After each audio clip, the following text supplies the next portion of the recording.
ఇది ఏ సరుకు?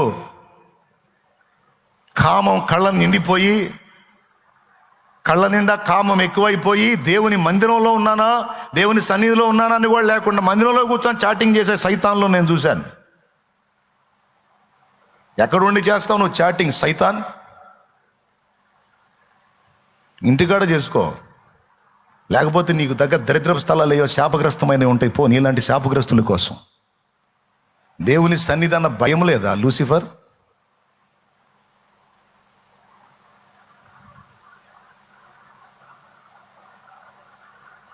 బజారులో బజార్లో తిరుగుతూ మాట్లాడుతూ ఉంటారు. వాళ్ళేం ఓస్తారు, అన్యజనులు ఓస్తారు. ఇదిరా క్రైస్తవ్యం అంటే, ఇదిరా యేసు ప్రభు అంటే. దేవుడిని అడ్డం పెట్టడం, ఇట్లాంటి దిక్కుమాలను పనులు చేయటం, ఇదిరా ఇలా సంబడం అని వాళ్ళు నాశనం అవుతారు.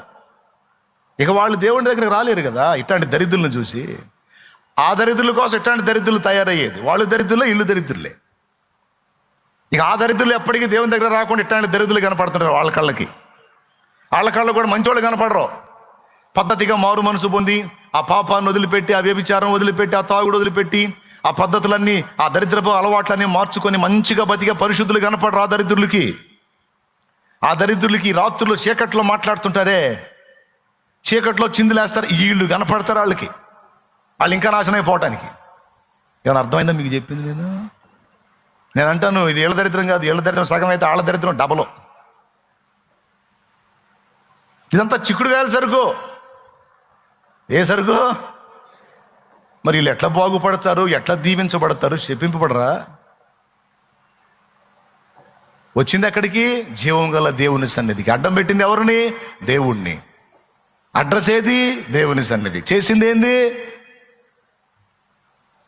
పాపం. ఇంత భయం ఉందా? ఇంత భయం.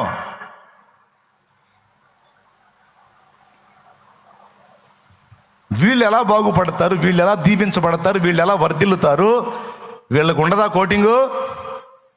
మనుషుల చేతుల్లో పడటం కాదు, జీవము గల దేవుని చేతుల్లో పడటం భయంకరము అని రాసుంది.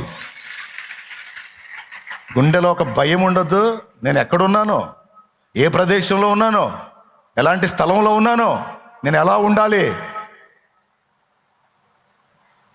నా క్యారెక్టర్ ఎలా ఉండాలి, నా పవిత్రత ఎలా ఉండాలి, నా పరిశుద్ధత ఎలా ఉండాలి, నా ఆలోచన ఎలా ఉండాలి.